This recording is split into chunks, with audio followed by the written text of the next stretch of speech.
Okay, you guys are somewhat frustrating. I love you, don't get me wrong, but I gave you two options and you created a third out of just nowhere. And okay, look, so I selected some timber, chunk of cedar.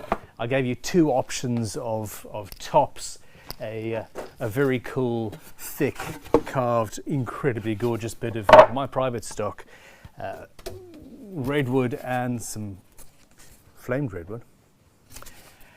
And I chose a neck. And I said, hey, look, I'm going to take these things. This is a neck out of our rejects pile. There's nothing majorly wrong with it. It just wasn't quite good enough for the purpose that we originally made it.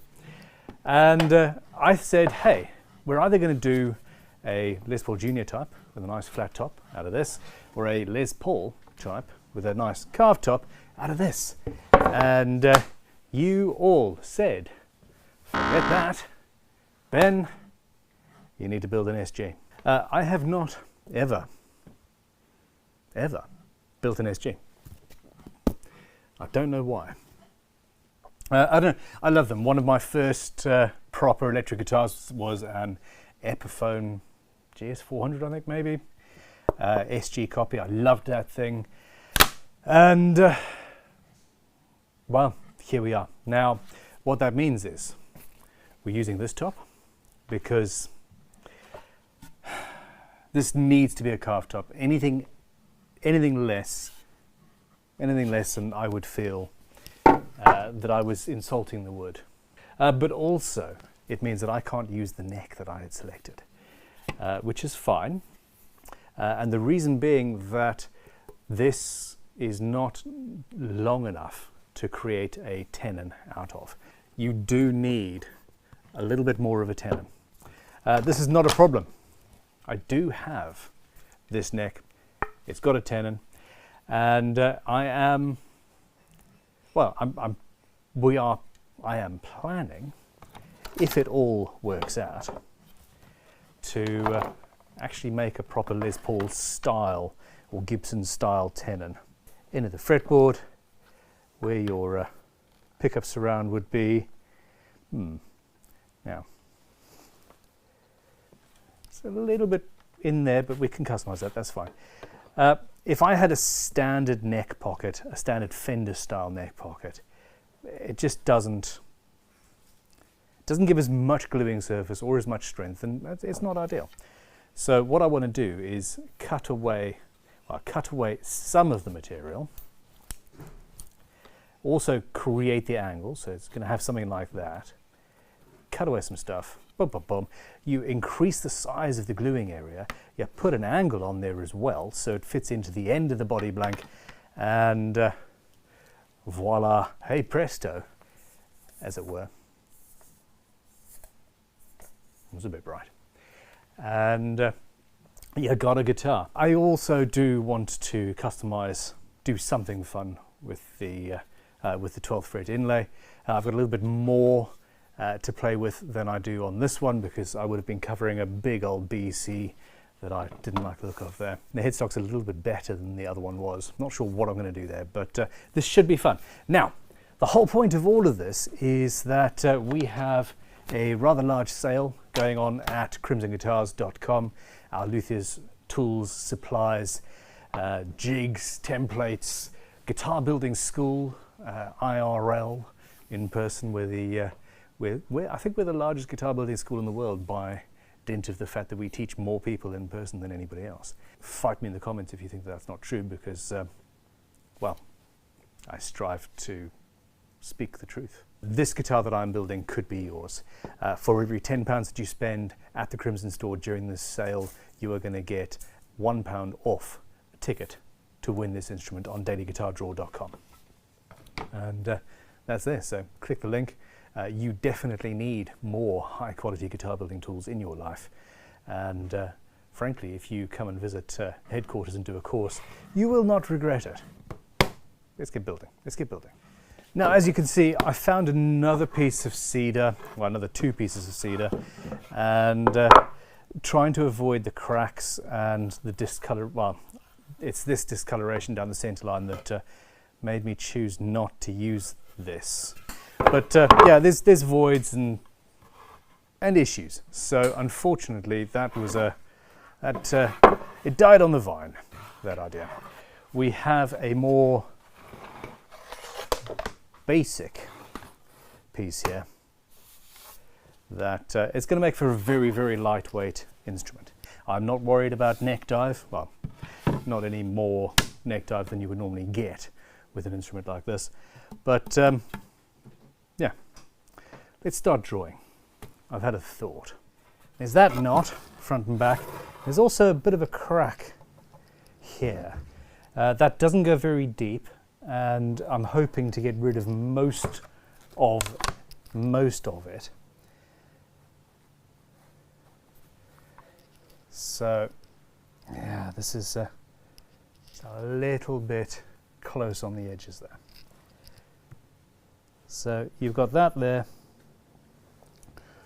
which will clamp up and close, and it doesn't go very deep into the wood, so it'll be fine.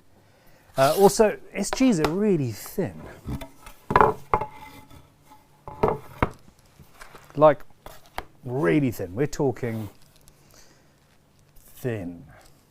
It's like 34 millimeters. Okay, so here is well, it's a Gibson SG that has just finished on Daily Guitar Draw. You can win guitars like this on a daily basis because we put a new one up every day, and profits from that are going to fund Dorset Guitar Museum. This one is actually finished. It's not on the site anymore, but looking at it, I can see what the joint looks like, etc. And hey, we can measure it. This whole instrument complete feels about half the weight of this chunk of cedar, so I genuinely am not worried about any issues. This is 33.9, 33.8 there. She's tiny, but also interestingly sort of actually tapers off at the horns here. That's, I did not know they did that. 33.7, 33.7, boom, boom, boom. No, actually, no, I take it back. It's all a lie. They're robots. They're all robots. This is what we're making, but better. If I slightly angle that, not only am I actually going better with the grain, I'm getting rid of the crack. Most of the crack is going into those lines there. While SGs kind of look symmetrical, they really aren't. If you make them perfectly symmetrical, they look very, very asymmetrical. It's a, well, it's a cool foible of the species. Okay, now the plan here is to have maybe even 3 P90s, but yeah, we'll see. But I'm not. But what that means is that I'm not entirely sure, control-wise, what I want to do, and I've never liked the look of this. Okay, so bridge position. Oh, stay there. That'll do. But an issue I might have is the scale length and also the 24 frets I've got on this. So I know where my bridge is, and well, it's going to be a little bit non-standard. So that's my joint there, giving me my 24.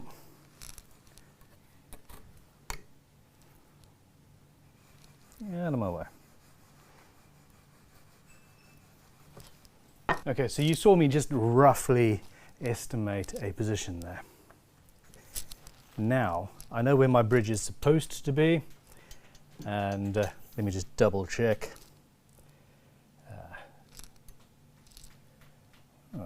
318 635.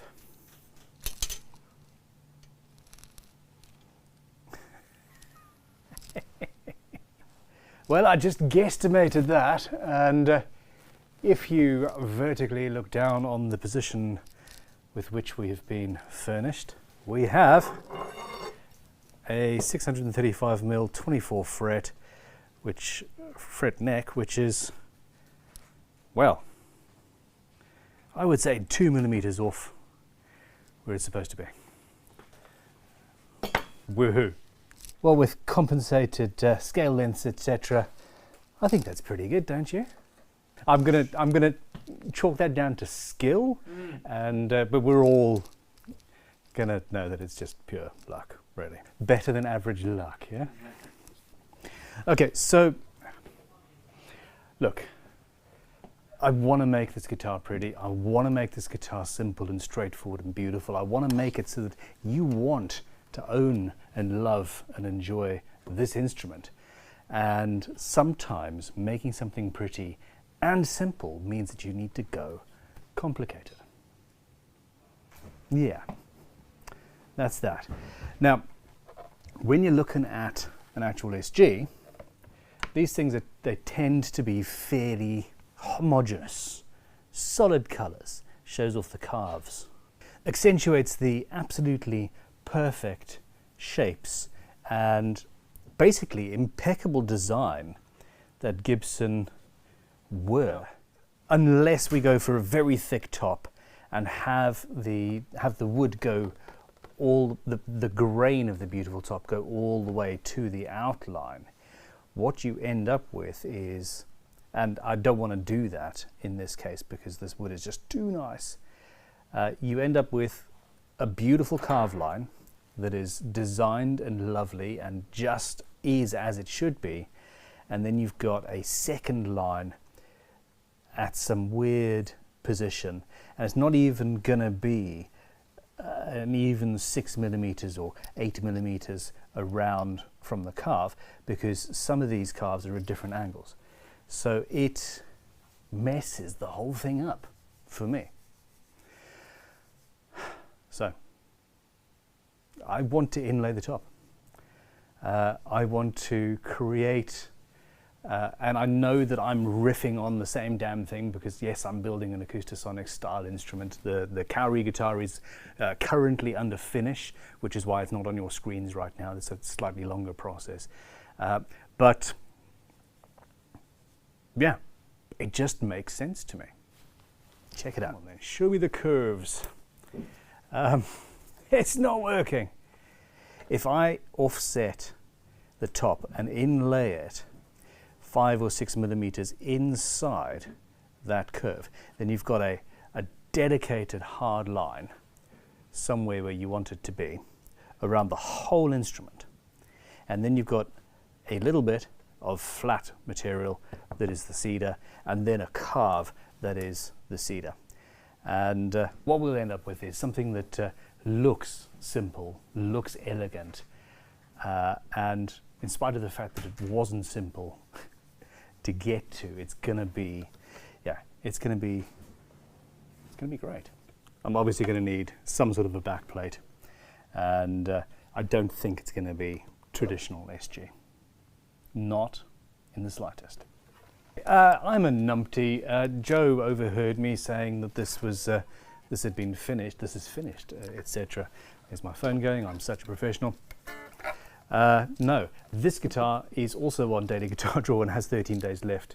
So basically it's going to be available to me for the entire build, which is great, but also could be yours. So yeah, for the low price of, click the link in the description below and find out. £4, £5 a ticket, somewhere about that. And obviously the profits go to help set up and build the Dorset Guitar Museum, which is a dream and is happening. It's going to be awesome. I'm currently waiting for some template to be made for me. Do I just slide into the corner with this and have a bit of a play? maybe.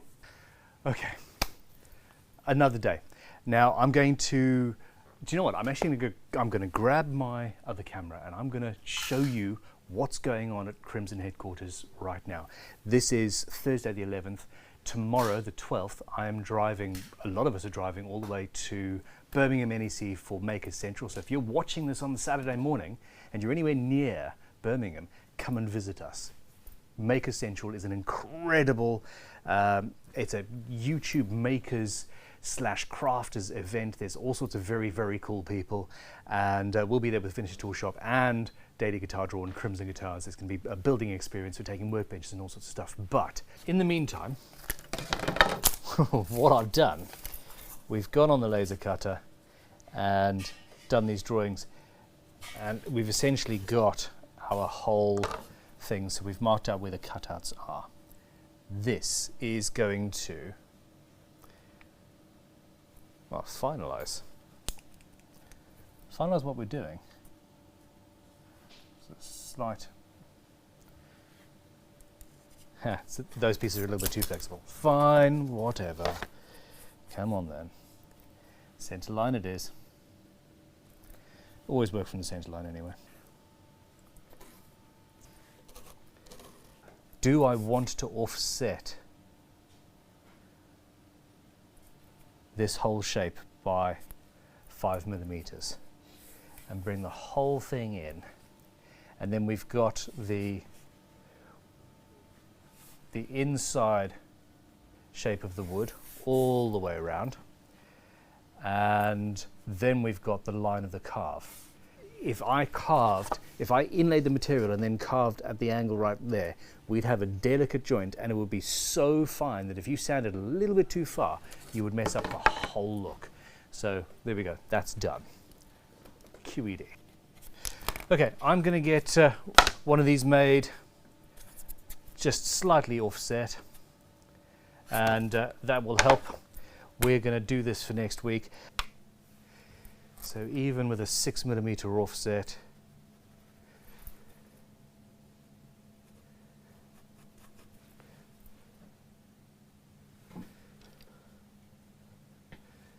yeah, that's just nearly where the P90 would be, but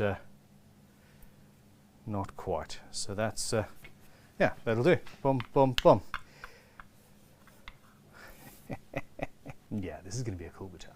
Okay, I don't like that. It's, yeah, it's one of the things that I've never liked about the SG. You've got this beautiful thing with facets and all of that jazz, and then you've got this just amorphous, half thought out cavity. We're going with 3 P90s because that's what you guys told me to do. I am going to be customizing this neck so that it has a tenon of some sort. Might be moving the pickup back a little bit to improve that gap and make that look pretty, and having some sort of a cover over the tenon, which is in keeping with SGs, and thus automatically cool. Thus implying that everything to do with the SG is cool, even though I've just spent the last minute taking the piss out of the control cavity. There's always an exception to the rule. They put it at that angle.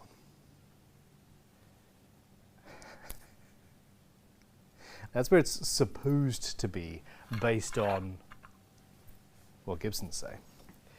But if we actually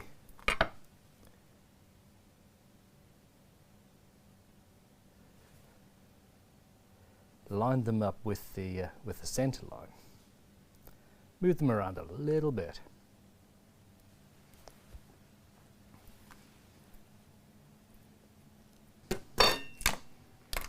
Is that not a bit better?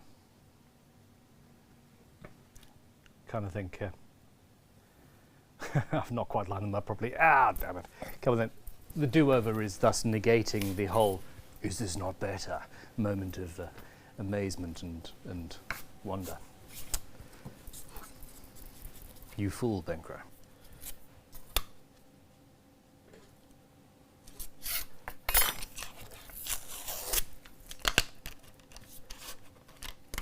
So the other thing to look out for is the distance from the edge of the guitar in a 90-degree thing. So we're 31 millimeters from there and 32 from there. So if I move just along a little bit, 31 and a bit, 31 and a bit, that is basically there. And if you care about things like a 1 millimeter difference, then in the end, the whole guitar works out better. Is that not better? I do think it's better. Okay, so 3 pickups. Front mounted jack, I'm not a huge fan of that. It's a thin guitar, but when this was designed, when they designed these, they didn't have barrel jacks. And while barrel jacks are not necessarily the most reliable long-term, I'm talking 10, 15 years or thousands of uses, they're also very easy to replace. I do like them, I do like using them. So I'd like to get rid of the front-mounted jack, personally, because that tidies that up. Then we've got a 3-way switch here. Basically, it's a single volume per pickup at that point, and a tone control. I'm not sure which way around it normally goes, but I think it's 3 volumes and a tone control. Quite a versatile instrument. The other option is to go full Fender and have little mini toggles or little mini sliders that switch each pickup on and off, giving you ultra versatility, or potentially a 3-way toggle, one of those multi-toggle switch things of nonsense. I don't like those.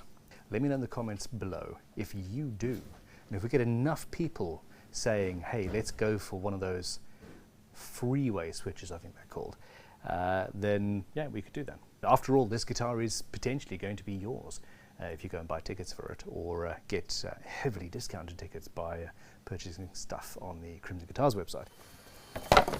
That's my top. Something like that, leaving me loads of excess material. I want to have a back plate. It's sort of a signature thing that I do.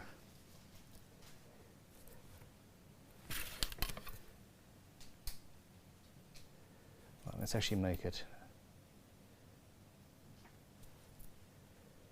That might be too big. Yeah, that's too big actually. That, however, isn't. And then you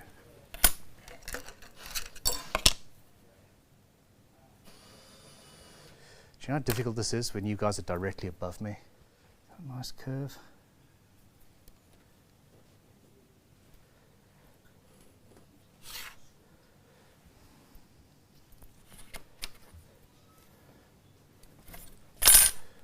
There we go. So the back plate is actually going over the edge of the instrument here. It's following that line quite nicely. It's following the center line, following the controls, and looking sexy as. I'm getting quite excited about this. It's going to be a cool guitar. It will also obviously be made out of the same material as the inlaid front. It will be inlaid into the back. Yeah. Got people waiting for me off camera. I'm not sure if it's going to be a good news or bad. Oh, bad, he turned around. Damn it, gotta go. I might adjust these curves a little bit. Hell, we may even end up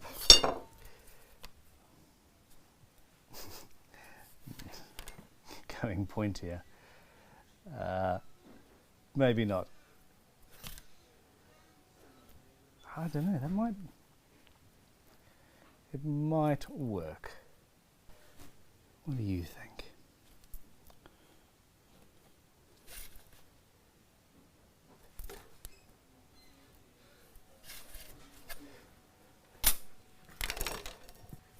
I don't know, this is essentially a collaborative build. Let me know what you fantastic individuals think, and we'll go from there.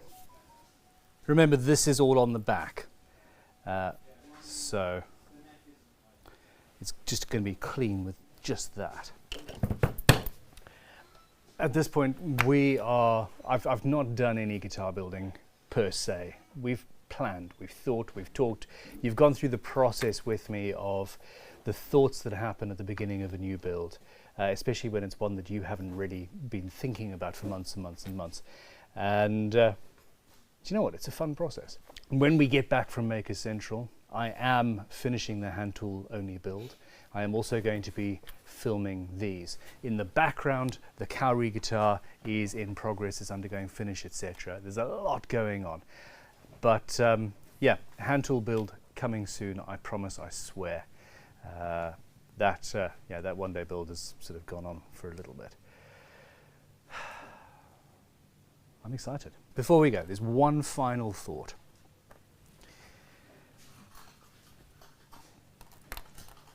What I'm kind of thinking is that I want to cut a line. I want to bisect each one of these dots and inlay something. So essentially you've got those two lines at the same length. And yes, this is going to be an absolute nightmare to do, especially because I'm not going to be taking the frets out. But I kind of like the look. So you got that, then it. Actually, no. We've got the same length following the width of the fretboard. That's what you do. I got it. Kind of look like TIE fighters. So it's a very, very simple effect. I'm not putting those lines in, just the line next to the fret, and something fairly delicate, like 0.3 of a millimeter steel or something. What do you think? Let me know in the comments. Here we go. Thank you for watching. Click like, subscribe. Please come back next week for oodles of guitar building. We also are going to have a video slamming Martin. I have got two £9,000 Martin custom shop guitars, signature guitars, in the workshop. One came in for a repair, which we filmed thinking, oh, that was unfortunate. And then the other came in from the same owner with basically the same problem. Genuinely horrified. We're fixing it, of course, but there's going to be lots more guitar building. You've seen Matt on the channel working on a custom short scale neck. If you haven't watched that two-part series, which is now live, please go back and check it out. Sophia's doing various repairs and acoustics and all sorts of stuff. In fact, her build is coming soon as well. There's a lot happening, and we love it. I'm saying all of this by way of apologizing for a lack of actual building going on in this video. See you soon. Have a good one. Thanks. And don't forget the great big sale at Crimson Guitars right now, because yeah, we really do appreciate your support. Goodbye now. Yeah, goodbye.